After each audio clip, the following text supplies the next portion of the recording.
नमस्कार दोस्तों। आज की इस क्लास में हम बात करेंगे सतत पोषणीय विकास या सस्टेनेबल डेवलपमेंट के बारे में। दोस्तों, सतत पोषणीय विकास या सस्टेनेबल डेवलपमेंट से कॉम्पिटिटिव एग्जाम में किस तरीके के क्वेश्चन पूछे जाते हैं, इससे जुड़ी हुई घटनाएं और भारत और राजस्थान में सतत पोषणीय विकास से जुड़ी हुई घटनाओं को बहुत अच्छे से देखेंगे। तो आइए बिना किसी देरी के शुरू करते हैं आज का अपना टॉपिक, सतत पोषणीय विकास। देखिए, सतत पोषणीय विकास या इसी को कहेंगे सस्टेनेबल डेवलपमेंट।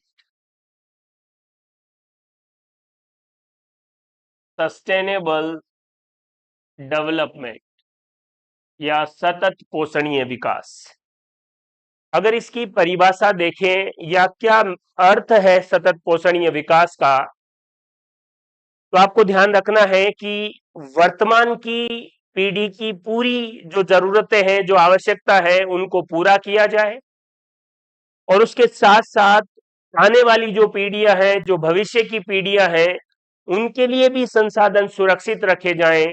यह अप्रोच, ये जीने का तरीका क्या कहलाएगा? सतत पोषणीय विकास।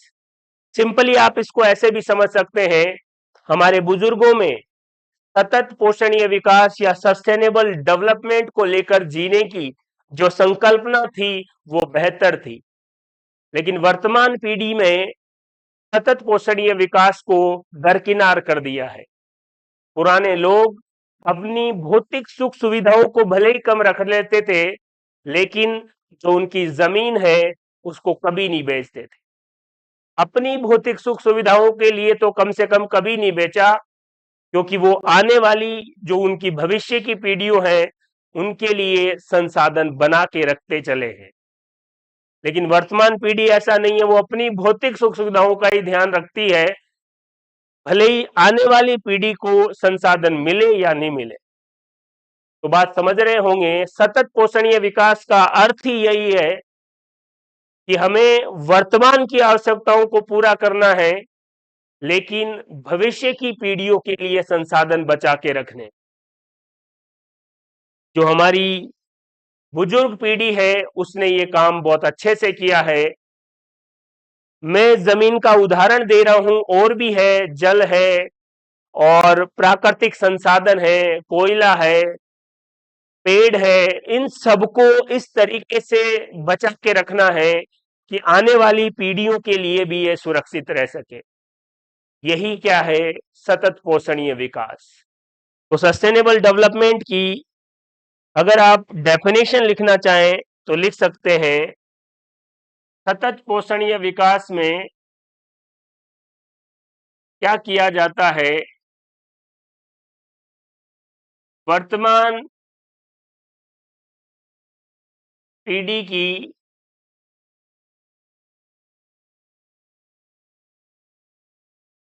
आवश्यकताओं को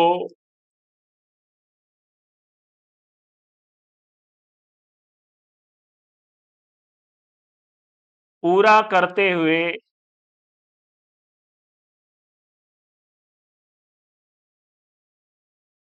भविष्य की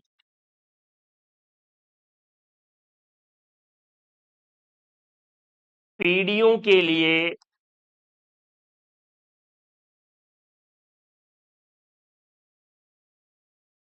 संसाधन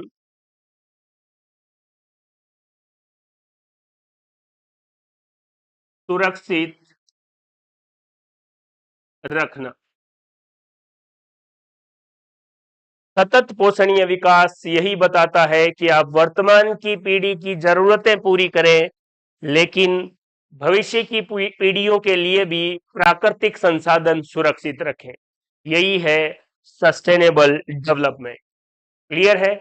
ऐसा नहीं है कि अपनी सुविधाओं के लिए कि मुझे बाकी से मतलब नहीं है, आने वाली जनरेशन से मतलब नहीं है, मुझे तो अभी प्राकृतिक संसाधनों का दोहन करना है, ऐसा नहीं है। क्लियर है बात? देखिए सस्टेनेबल डेवलपमेंट,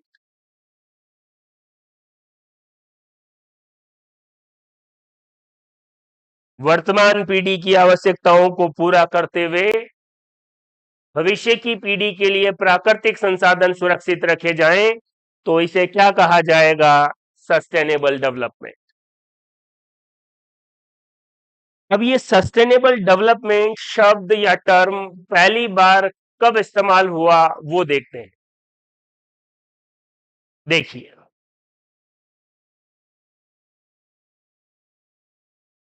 पहली बार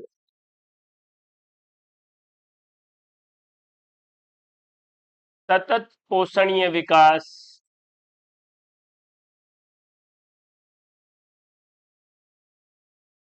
सतत पोषणीय विकास या सस्टेनेबल डेवलपमेंट शब्द का इस्तेमाल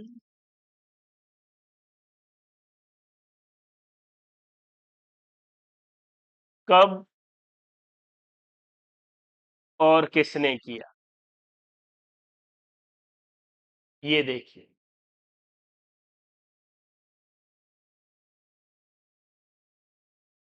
एग्जाम में अगर ये क्वेश्चन पूछा जाता है तो उसका जवाब क्या है, मैं आपको बता रहा हूं कि पहली बार सस्टेनेबल डेवलपमेंट शब्द किसने दिया और कब दिया। हुआ क्या, ये कमीशन है, world commission on environment development. इसी ने ही एक आयोग बनाया था और इस आयोग का नाम है ब्रंटलैंड आयोग। देखिए, और इस ब्रंटलैंड आयोग की स्थापना कब हुई या ये आयोग कब बना? 1983 में। फिर इस आयोग ने 4 वर्ष बाद अपनी रिपोर्ट पेश की और उस रिपोर्ट का नाम था अवर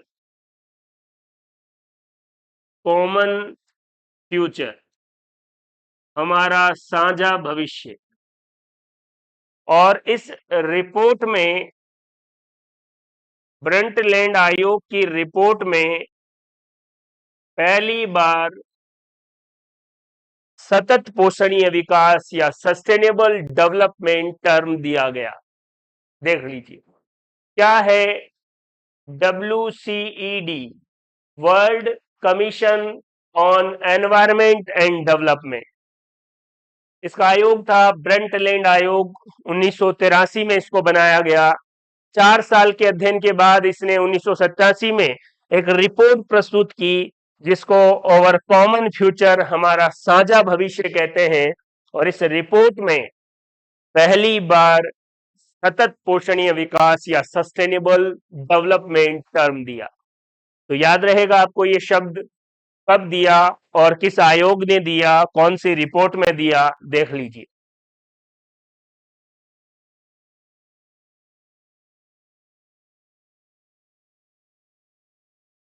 क्लियर है? आई, ब्रंटलैंड आयोग के बारे में थोड़ी सी जानकारी और दे देता हूं। हमने यूएनओ के बारे में बहुत अच्छे से पढ़ा है, संयुक्त राष्ट्र संघ। इस यूएनओ का ही एक उप संगठन है, एक सब ऑर्गेनाइजेशन है,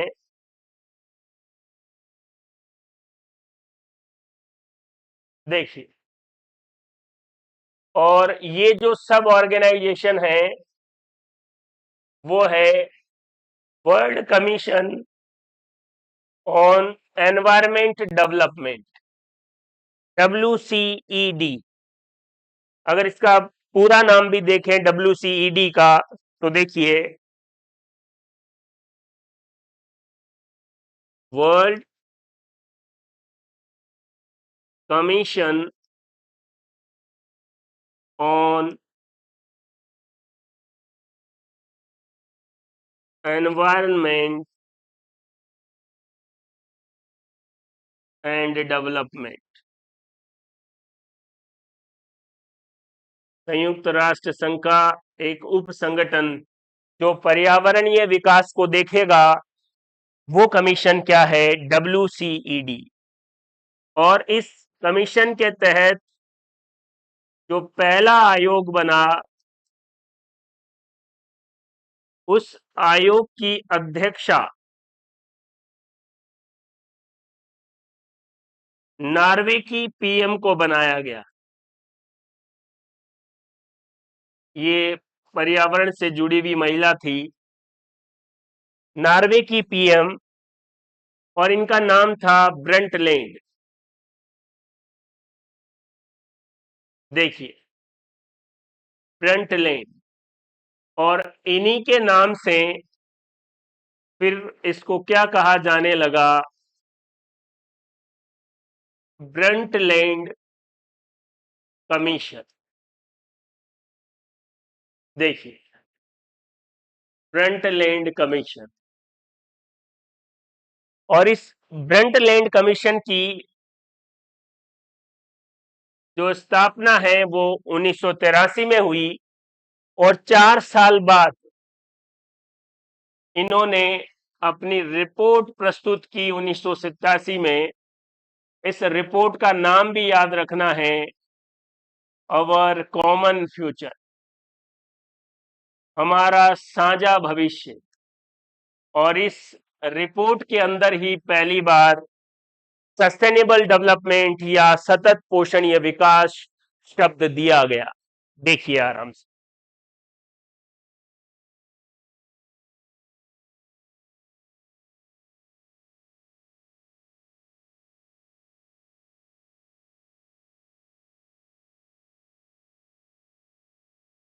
क्लियर है? आइए, तो दोस्तों हम बात कर रहे थे ब्रंटलैंड आयोग द्वारा दी गई एक महत्वपूर्ण रिपोर्ट, जिसमें पहली बार सस्टेनेबल डेवलपमेंट शब्द दिया गया। इस रिपोर्ट का नाम बहुत बार पूछा गया, अवर कॉमन फ्यूचर, हमारा साझा भविष्य, हमारा साझा या सामान्य भविष्य। देखिए ये रिपोर्ट ब्रंटलैंड आयोग द्वारा दी गई। देखिए नाम याद रखना आपको, कब दी गई? अक्टूबर 1987। कितने पेज की रिपोर्ट है ये? 383, 383 पेज।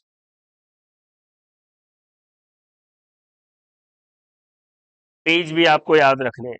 ब्रंटलैंड आयोग की रिपोर्ट अवर कॉमन फ्यूचर, हमारा साझा भविष्य, अक्टूबर 1987 को दी गई, और इसमें 383 पेज शामिल है।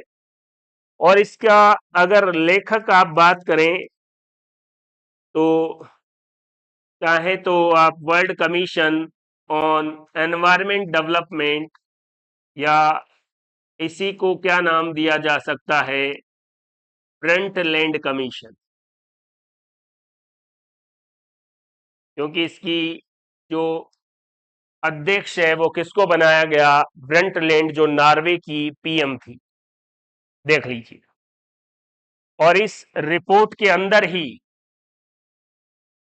बहुत अच्छे से आपको याद रखना है। पहली बार कौन सा शब्द इस्तेमाल हुआ? सस्टेनेबल डेवलपमेंट, सतत पोषणीय विकास। इस शब्द का प्रयोग अवर कॉमन फ्यूचर रिपोर्ट में ब्रंटलैंड आयोग या world commission on environment and development द्वारा किया गया। देख लीजिए।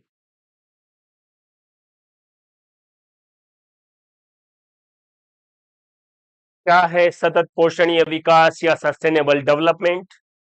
इसका पहली बार इस्तेमाल कहां हुआ और किसने किया, यह मैंने आपको अच्छे से बता दिया है। लेकिन क्या सतत पोषणीय विकास या भविष्य की पीढ़ियों का ध्यान पहली बार 1983 से लेकर 1987 में जो ब्रंटलैंड आयोग की रिपोर्ट तैयार की गई, उन्हीं को पता था? क्या राजस्थान और भारत के लोगों में किसी को यह पता नहीं था कि हमें संसाधनों को इस तरीके से इस्तेमाल करना है कि वर्तमान पीढ़ी की आवश्यकता तो पूरी हो, लेकिन आने वाली पीढ़ियों के लिए भी संसाधन सुरक्षित रहे? तो फिर इन बातों का श्रेय केवल बाहरी लोगों को ही क्यों मिलता है? क्या कुछ घटनाएं हैं जो ये इंगित करती है, ये बताती है, पुरजोर तरीके से ये समर्थन करती है कि भारत और राजस्थान के लोगों में भी सतत पोषणीय विकास से जुड़ी हुई समझ पहले से थी, लेकिन उनका महिमा मंडन उस तरीके से नहीं किया गया? कुछ घटनाएं मैं आपको बताता हूं।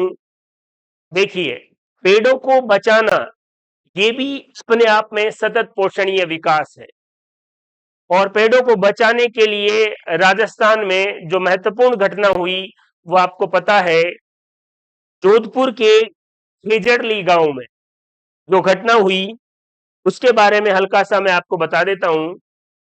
देखिए, पेड़ों को बचाना सतत पोषणीय विकास में ही शामिल है। राजस्थान में जोधपुर, और इस जोधपुर के अंदर खेजराली या खेजड़ली गांव में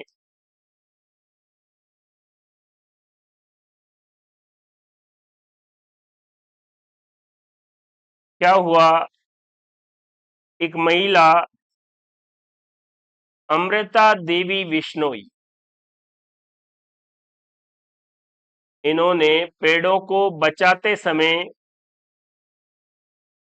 363 लोगों के साथ जान दे दी।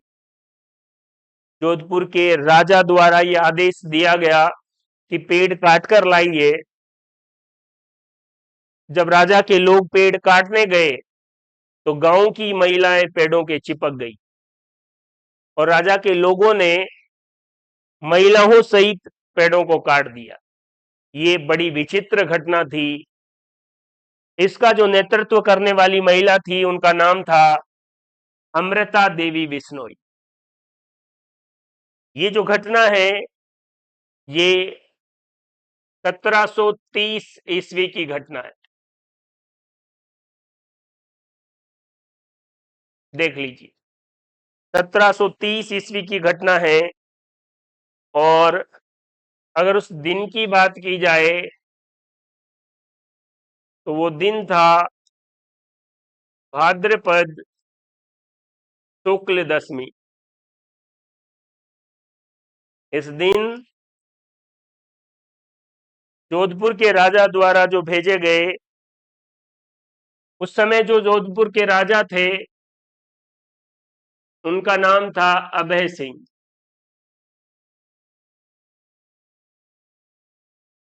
और राजा का जो कामदार या काम करने वाला जो पेड़ काटने गया था उसका नाम था गिरधर दास।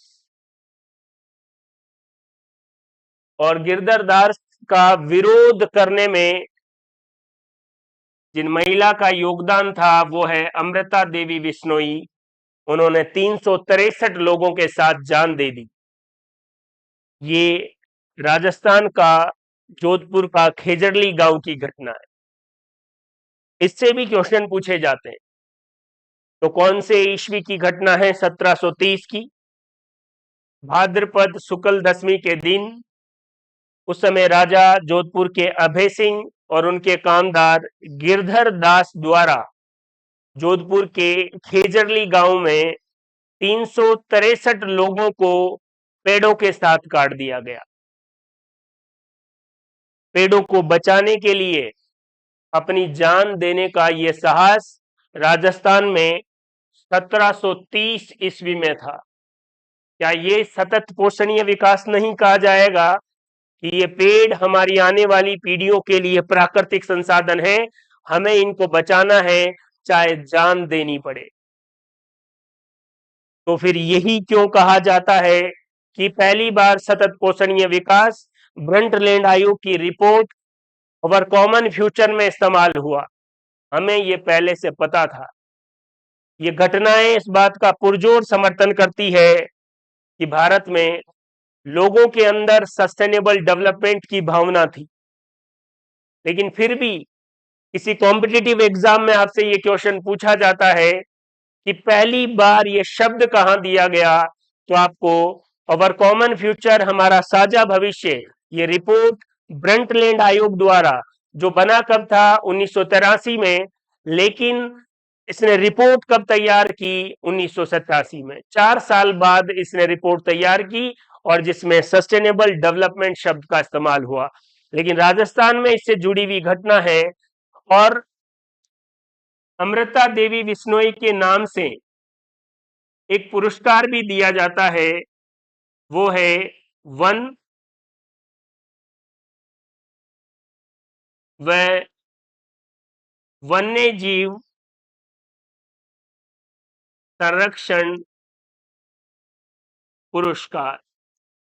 वन और वन्य जीवों को बचाने के लिए जो पुरस्कार दिया जाता है उसका नाम है अमृता देवी बिश्नोई पुरस्कार। देखिए, अमृता देवी बिश्नोई पुरस्कार, आराम से देखिए इसको।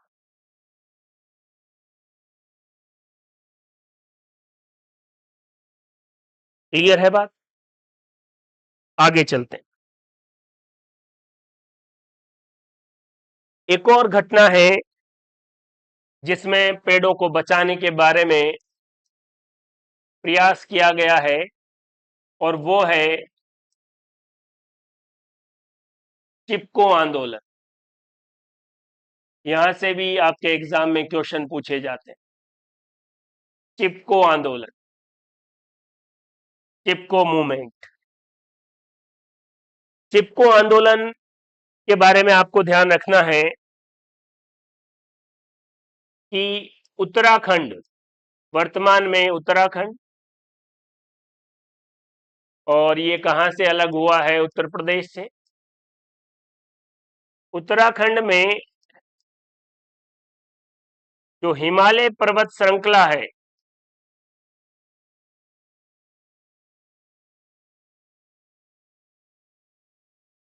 देखिए उस हिमालय पर्वत श्रृंखला में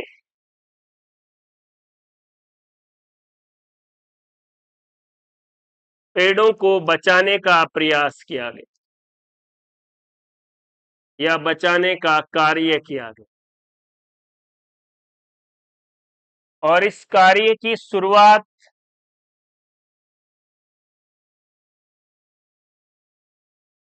1973 में, 1973 में, या कई जगह यूं लिखा रहता है 1970 के दशक में।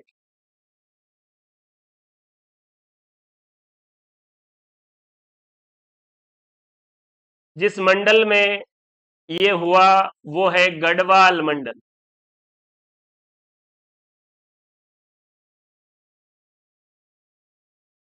और इस गढ़वाल मंडल का जिला है चमोली जिला।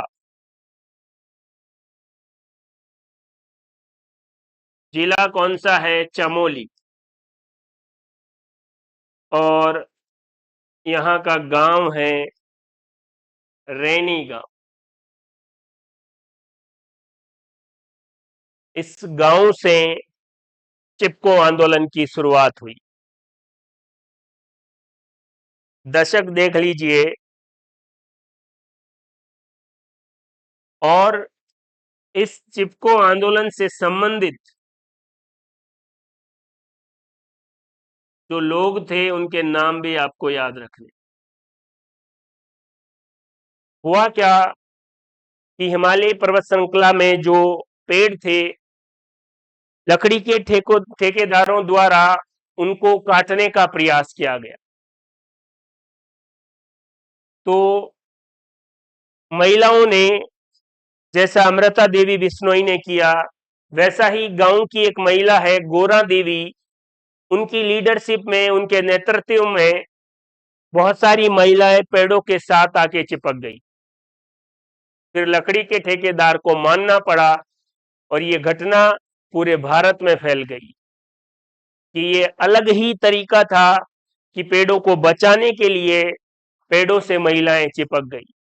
लेकिन एक घटना भारत में पहले भी हो चुकी थी, 1730 में हो चुकी थी। ये 1970 के दशक की घटना है। गांव है रैनी गांव, जिला चमोली और मंडल गढ़वाल मंडल के अंदर। लकड़ी के ठेकेदार जब गांव में आए तो वहां की महिलाएं पेड़ों के साथ चिपक गई।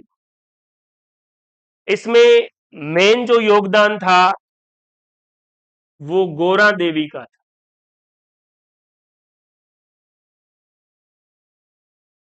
इस कहानी में एक बात आपको ये याद रखनी है कि उत्तराखंड में या उस समय उत्तर प्रदेश में भयंकर बाढ़ आई थी और बाढ़ की वजह से लोगों का जो नुकसान हुआ था उसका मुआवजा मिल रहा था।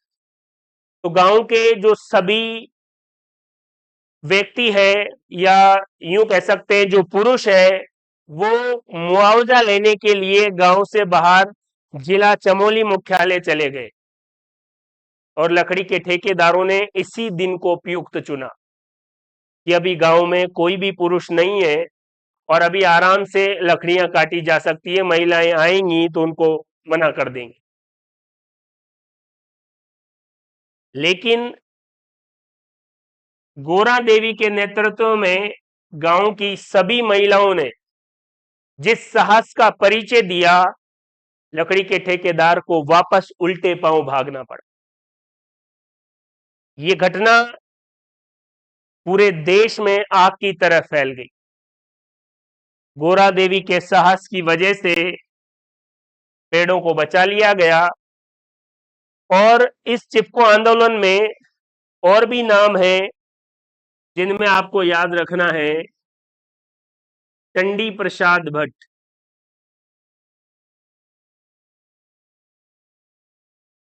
लेकिन इस चिपको आंदोलन के प्रणेता शब्द कहीं पर भी आपसे पूछा जाए तो आपको क्या लिखना है? सुंदरलाल बहुगुणा।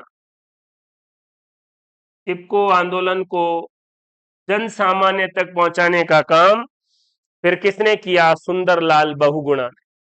तो ये घटना और चिपको आंदोलन की शुरुआत गोरा देवी द्वारा, और इसमें महिलाओं की भागीदारी रही, इसलिए कई बार चिपको आंदोलन की शुरुआत को या चिपको आंदोलन को महिला आंदोलन भी बोला जा सकता है, क्योंकि उस दिन गांव की सभी महिलाओं ने पेड़ों को बचाने के लिए पूरा प्रयास किया।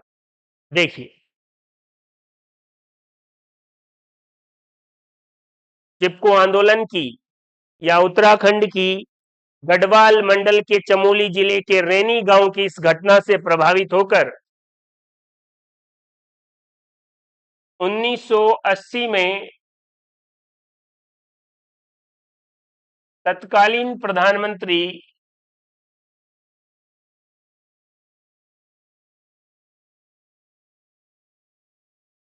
श्रीमती इंदिरा गांधी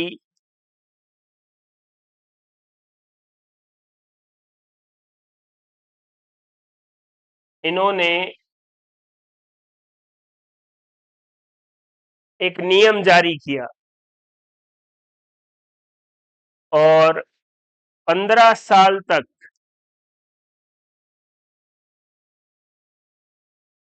हिमालय पर्वत श्रृंखला के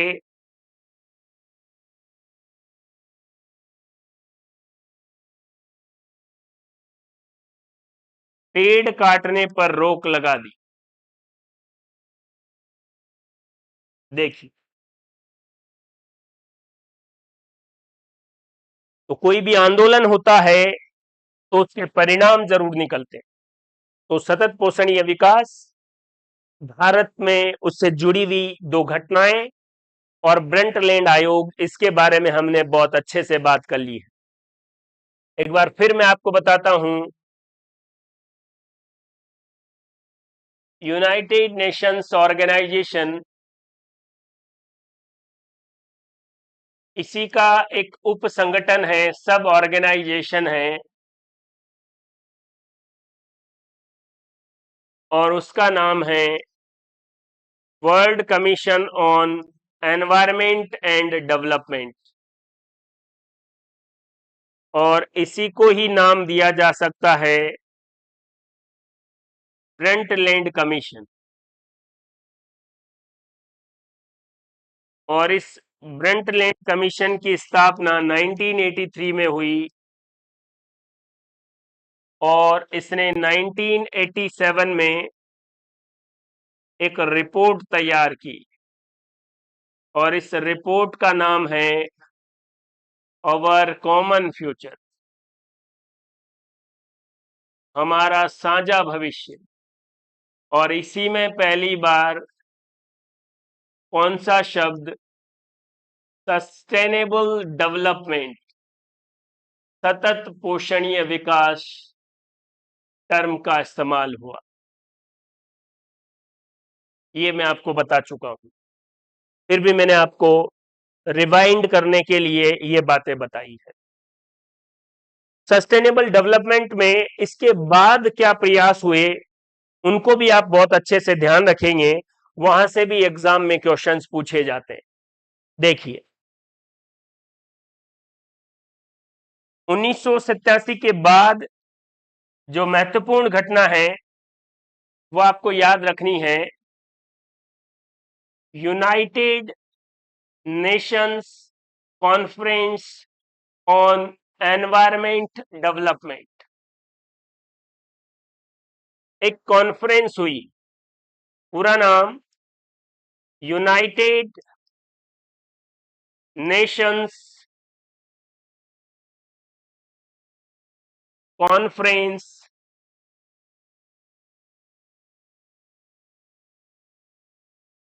ऑन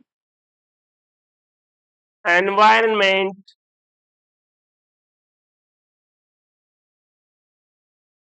एंड डेवलपमेंट।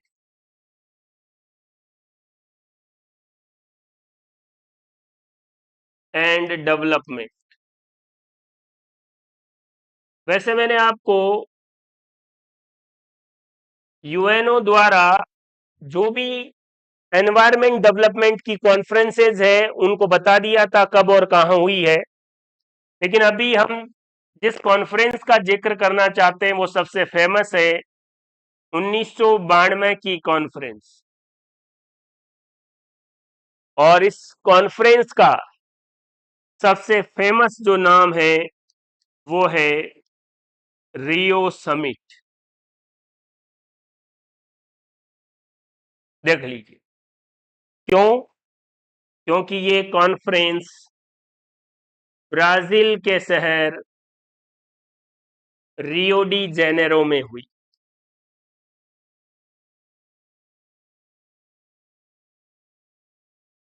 कौन सी कॉन्फ्रेंस कहां हुई है, इसका सिस्टेमेटिक चार्ट मैंने आपको बता रखा है।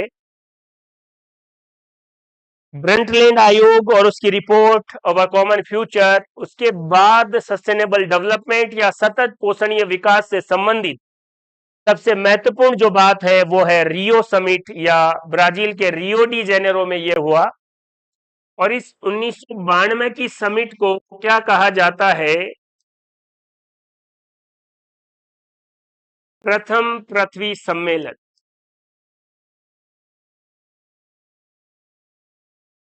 फर्स्ट अर्थ समिट। देखिए, प्रथम पृथ्वी सम्मेलन या फर्स्ट अर्थ समिट, और ये कॉन्फ्रेंस 3 से 14 जून को चली सन 1992। United Nations conference on environment and development, Rio de Janeiro Brazil के शहर में रियो समिट हुई, जिसे प्रथम पृथ्वी सम्मेलन भी कहा जाता है। देखिए, मैंने आपको यूएनओ और उसके प्रोटोकॉल बताए थे, तब एक बात बताई थी कि इस 1992 की रियो समिट से जो आउटकम निकले, उनमें एक महत्वपूर्ण आउटकम जो निकला वो था एजेंडा 21। उस समय भी मैंने इसका नाम बताया था, पर कहा था कि हम इसके बारे में अलग से बात करेंगे। उस वीडियो में या उस क्लास में आप अच्छे से देख सकते हैं। एजेंडा 21 आउटकम है किसका? 1992 की रियो समिट का। इसी को रियो समिट कहते हैं। देखिए, प्रथम पृथ्वी सम्मेलन भी इसी को कहते हैं। तो एजेंडा 21 क्या है? ये एजेंडा 21 भी किससे संबंधित है? सस्टेनेबल डेवलपमेंट से, सतत पोषणीय विकास से संबंधित है एजेंडा 21। इसलिए हम यहां पर इसको पढ़ रहे हैं। 1992 की समिट का जितने भी आउटकम्स थे वो हमने पहले पढ़ रखे हैं। उनमें से एक आउटकम्स एजेंडा 21 था, जो किससे संबंधित है? सस्टेनेबल डेवलपमेंट या सतत पोषणीय विकास। देखिए, आराम से समझिए।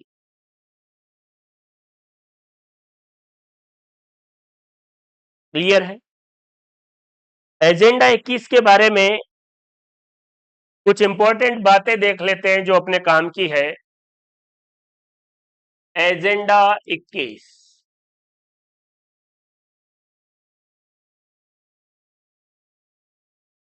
पहली बात तो ये 21 जो आया है, ये 21वीं सदी के लिए आया।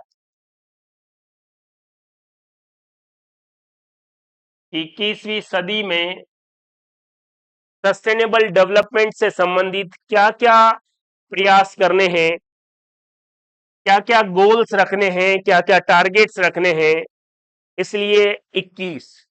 तो 21 किससे संबंधित है? सेंचुरी से संबंधित, सदी से संबंधित। एक तो ये चीज याद रखनी। दूसरा, एजेंडा 21 351 पेज का एक लिस्ट ऑफ डेवलपमेंट प्रैक्टिस है।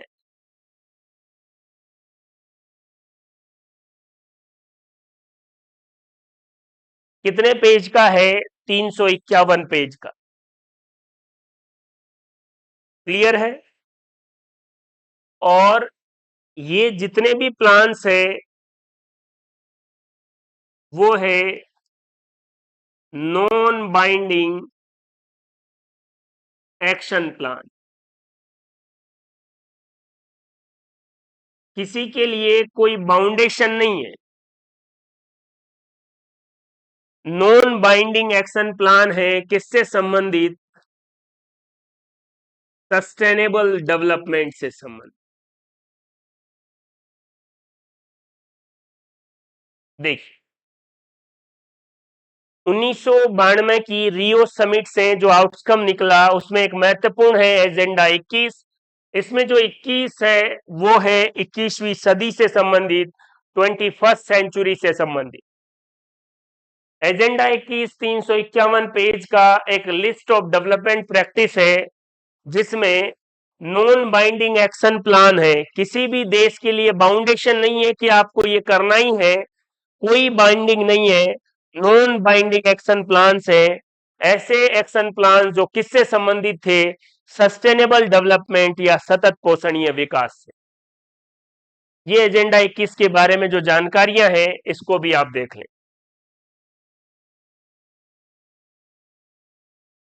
क्लियर है? एजेंडा 21।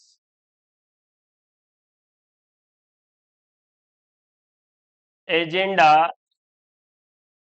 21 देखिए, इसमें दो महत्वपूर्ण टारगेट्स आपको याद रखने। एक है वैश्विक सहयोग,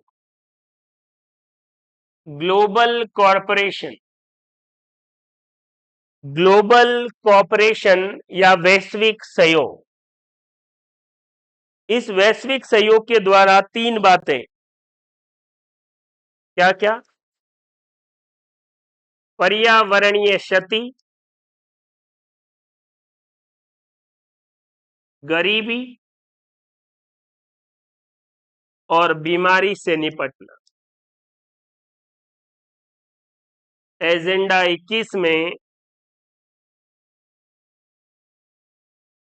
पहला गोल, पहला टारगेट ये था कि वैश्विक सहयोग द्वारा, ग्लोबल कोऑपरेशन द्वारा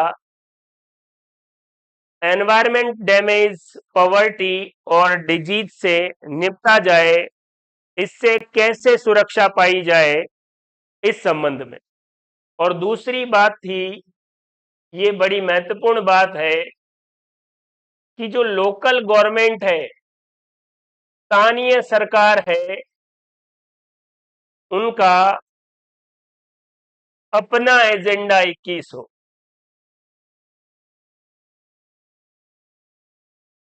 रियो समिट में जो लिस्ट ऑफ डेवलपमेंट प्रैक्टिस बनाई गई 351 पेज की, उसमें जो टारगेट्स रखे गए, उसके अलावा भी प्रत्येक देश की स्थानीय सरकार भी अपना एजेंडा 21 बनाए, ताकि सस्टेनेबल डेवलपमेंट या सतत पोषणीय विकास पर त्वरित कार्रवाई हो सके। ये दो बातें एजेंडा 21 के बारे में आपको अच्छे से याद रखनी है। ग्लोबल कोऑपरेशन या वैश्विक सहयोग द्वारा पर्यावरणीय क्षति, गरीबी और बीमारियों से निपटना। और दूसरा है स्थानीय सरकार अपना खुद का एजेंडा 21 बनाए, ताकि सतत पोषणीय विकास किया जा सके, सस्टेनेबल डेवलपमेंट की थीम को पूरा किया जा सके। देखिए, रियो समिट फर्स्ट, जिसके बारे में हमने बात कर ली है, और वहां से एजेंडा 21 निकला है। एक बार फिर बता रहा हूं, 1992 में रियो समिट हुई। उसके बाद 2012 में फिर से ब्राजील में ही, रियो डी जेनेरो में ही फिर से कॉन्फ्रेंस हुई, United Nations conference on sustainable development. United Nations conference on sustainable development. देखिए,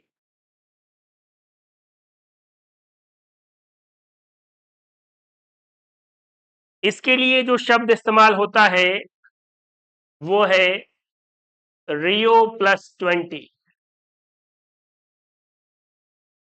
रियो समिट के 20 साल बाद इसको पहला अर्थ समिट कह रहे थे, इसलिए 2012 वाले को द्वितीय पृथ्वी सम्मेलन कहते हैं। द्वितीय पृथ्वी सम्मेलन, सेकंड अर्थ समिट। लेकिन याद रखें, रियो समिट जब भी नाम आएगा वो 1992 के लिए ही आएगा। 2012 वाली को रियो सेकंड नहीं कह रहे, रियो +20।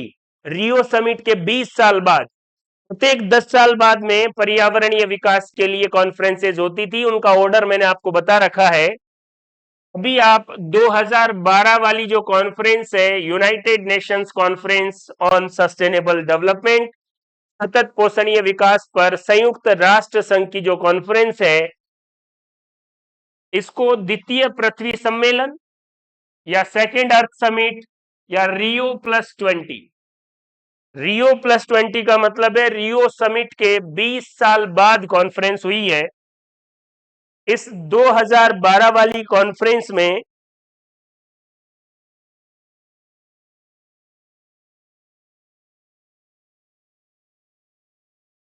उनचास पेज का एक मैनिफेस्टो या घोषणा पत्र रखा गया, ये आपको याद रखना। रियो +20 या सेकेंड अर्थ समिट में, और इसके बारे में जो मैनिफेस्टो था वो था द फ्यूचर वी वांट, जो भविष्य हम चाहते हैं। इस बिंदु पर 49 पेज का एक मैनिफेस्टो दिया गया। सेकेंड अर्थ समिट या द्वितीय पृथ्वी सम्मेलन, ये भी ब्राजील के रियो डी जेनेरो में हुआ। इसे रियो +20 कहते हैं। क्यों? क्योंकि रियो समिट के 20 साल बाद हुआ है। देख लीजिए।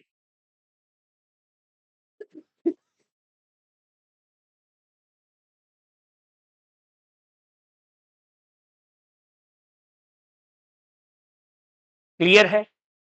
देखिए, तो अभी हमने पढ़ा है कि 20 जून 2012 को रियो +20 समिट या द्वितीय पृथ्वी सम्मेलन, सेकेंड अर्थ समिट में 49 पेजेस का एक मैनिफेस्टो या घोषणा पत्र दिया गया,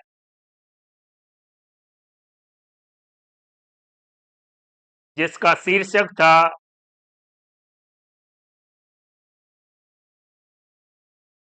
the future we want.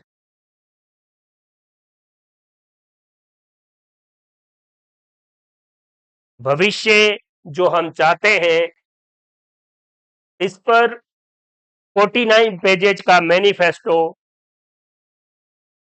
Rio +20 summit में दिया गया। देख लीजिए। रियो +20 के बाद एक और कॉन्सेप्ट आपको याद रखना है। 2015 में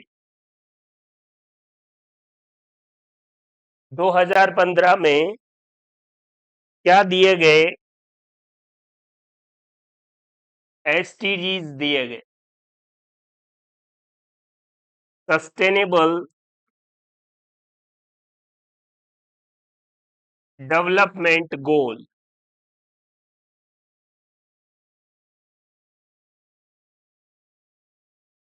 देखिए, यूएनओ की मीटिंग हुई, जिसमें 193 मेंबर शामिल हुए और सतत पोषणीय विकास के लिए 17 गोल निर्धारित किए गए। जिन्हें एसडीजीज या सस्टेनेबल डेवलपमेंट गोल्स कहा जाता है। 2015 में यूएनओ के 193 मेंबर्स द्वारा 17 एसडीजी या सस्टेनेबल डेवलपमेंट गोल्स निर्धारित किए गए। देख लीजिए। और इन गोल्स को अगले 15 वर्षों में अचीव करना है, प्राप्त करना है।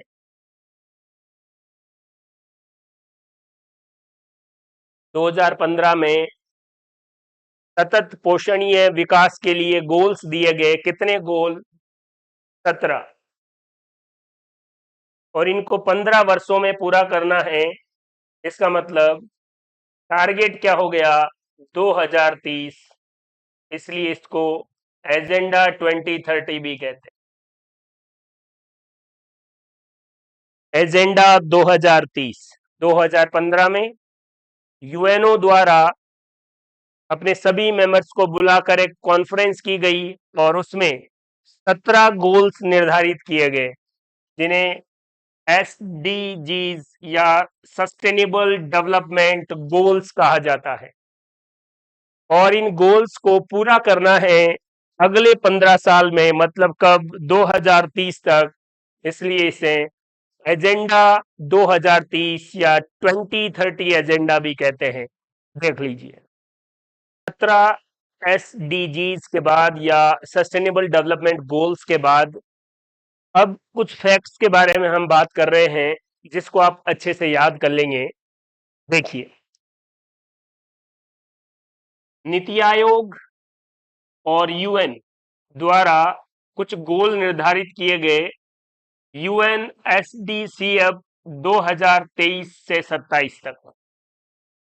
United nation sustainable development cooperation framework, united and nations S sustainable, D development, C cooperation और एफ फ्रेमवर्क। ये इसका पूरा नाम है। United nations sustainable development cooperation framework. देखिए, इसमें नीति आयोग ने यूएन के साथ समझौता किया, जिसमें सबका विकास या सबका साथ सबका विकास थीम पर काम होगा। और इस कोऑपरेशन के जो 4 पिलर निर्धारित किए गए वो है पीपल, प्रॉस्पेरिटी, प्लेनेट और पार्टिसिपेशन। इन 4 मजबूत बातों पर मजबूती प्रदान की गई। यूएन और नीति आयोग द्वारा आपस में कोऑपरेशन द्वारा गोल्स निर्धारित किए गए, जिन्हें 2023 से लेकर 2027 तक कंप्लीट करने। देख लीजिए, ये 4 पॉइंट्स आपको जरूर याद रखना है। पीपल, प्रॉस्पेरिटी, प्लेनेट और पार्टिसिपेशन। इनको आधारभूत मानकर सबका साथ सबका विकास को लेकर सतत पोषणीय विकास के जितने भी गोल्स हैं उनको पूरा करने में नीति आयोग और यूएन आपस में कोऑपरेट या आपस में सामंजस्य बिठाएंगे। इसके आगे हम बात करते हैं 2024 की। अगर यूनाइटेड नेशंस की रिपोर्ट देखें, जो sustainable development and solution network, United nations sustainable development and solution network, इसके द्वारा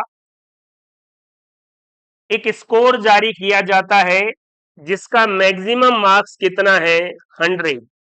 100 में से स्कोर जारी किया जाता है प्रत्येक देश को। कौन जारी करेगा? United nation sustainable development solution network. और भारत को 100 में से कितने मार्क्स मिले हैं? 64। इस आधार पर भारत की रैंक 109वीं है।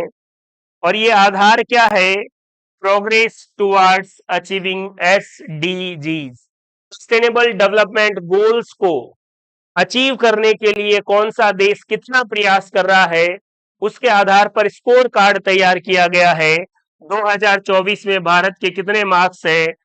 100 में से 64। और भारत की रैंक कितनी है? 109वीं रैंक। और ये कौन जारी करता है? United nations sustainable development solution network जारी करता है। क्लियर है? देख लीजिए आप, रैंक स्कोर कौन जारी करता है और कौन से साल की बात है। आगे देखिए, नीति आयोग खुद स्वयं भी 2018 से SDG index, sustainable development goal index तैयार करता है, जिसमें 2023-24 की SDG इंडेक्स में भारत का स्कोर 100 में से 71 रहा। ये किसने तैयार की है? खुद नीति आयोग ने। यूएन द्वारा कितना रहा? 100 में से 64 और 109वीं रैंक। ये SDG इंडेक्स जो भारत के नीति आयोग द्वारा तैयार की गई है, उसमें भारत को 2023-24 में कितना स्कोर मिला? 71। और राजस्थान को कितना है? 100 में से 59। तो ये कुछ डाटा थे जो भी आपको याद रखने हैं। इस पूरे वीडियो में मैंने आपको सस्टेनेबल डेवलपमेंट, सतत पोषणीय विकास से संबंधित कंप्लीट नॉलेज या संपूर्ण जानकारी प्रदान कर दी है। एग्जाम के क्वेश्चंस भी बाहर से नहीं आ सकते, इससे जुड़े फैक्ट्स और घटनाएं वो भी मैंने आपको विशेष क्रम में बताई है, ताकि आपको याद रखना आसान रहे। तो आप सभी ये पूरा वीडियो ध्यान से देखेंगे, अच्छे से इसके नोट्स बनाएंगे और उनको बार बार रिवाइज करेंगे और अपनी तैयारी को बेहतरीन करेंगे। थैंक यू, धन्यवाद।